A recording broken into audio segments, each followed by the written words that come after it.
Hello, everyone. My name is Simon Yates, and I'll be your facilitator for our session on maintaining well-being today. So the main objectives of this session are to understand what well-being is, to understand what steps you can take to improve your well-being, and to understand why building habits helps improve your well-being. So while one person's view of well-being may differ from another's, it's still important to have a definition of what well-being is. Well-being involves being aware of ourselves as whole people, including a sense of balance and contentment. It is a feeling that things are going well for us today and can continue to go well for us tomorrow.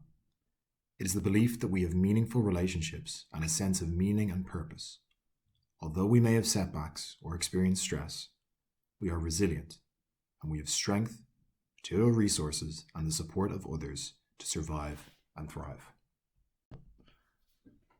So why is looking after your well-being so important while you're searching for a job?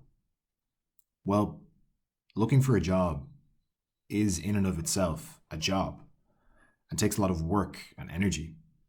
And you may come across things such as rejection. You may be in stressful interview situations.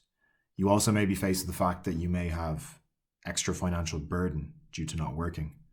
But even though these things are the case, there are still ways you can look after your well-being through this time. G.I. Joe was a very popular cartoon that ran in the mid-80s that would follow these super soldiers around as they fought the evil organization known as Cobra. And at the end of every episode, a public safety announcement was usually featured. And this is where the G.I. Joe characters would impart safety tips to children.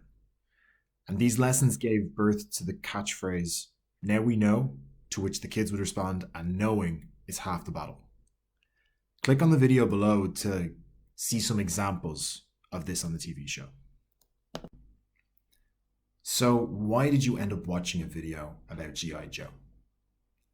Well, it relates to what is known as the G.I. Joe fallacy. An example of the G.I. Joe fallacy would be that we all know that getting 7 to 9 hours of sleep is good for us, and yet we don't always get that amount of sleep. We might choose to bring our phones to bed or watch an extra episode of whatever it is on Netflix. A group from Yale found that knowing is not half the battle and argued that creating healthy habits is much more valuable. This leads to the next part of the presentation. What habits can you implement to improve your well-being? Creating habits is better than simply just knowing. So there are several well-being strategies that can be implemented that can help improve your overall sense of well-being. Now, some of these strategies might appeal to you, but others might not. It's all about finding the strategies that work for you, that you enjoy doing.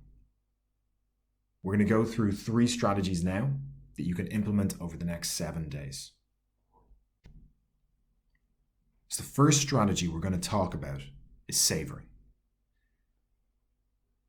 So savoring is the act of really focusing on an activity that you enjoy and, well, savoring it as much as possible while you're doing it. It's been shown that savoring can intensify and lengthen the positive emotions with doing something you love. You can practice the art of savoring by picking one experience to truly savor each day. Now, this is going to vary from person to person. This could involve taking a bath, enjoying some great food, or going out for a walk, either by yourself or with some friends.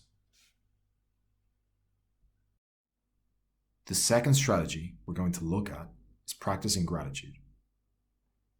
Gratitude is a positive emotional state in which one recognizes and appreciates what one has received in life. Now, a lot of research has shown that taking time to experiencing gratitude can make people feel happier and healthier. One way of practicing gratitude is to write down 5 things you are grateful for in a journal. These can be big or small things, but they might involve writing down things such as, I am grateful for my physical and mental health, having a safe place to call home, and having the ability to learn new things and develop skills. Now, these don't have to be the ones you pick yourself, but these are some examples of the types of things you might want to write down.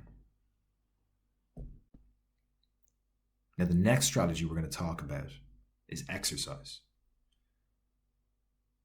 Exercise has been shown to boost your mood and make your body healthier.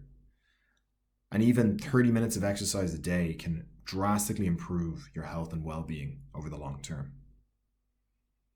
Now, when we talk about exercise, this doesn't have to be an intensive spin class or a weight training session.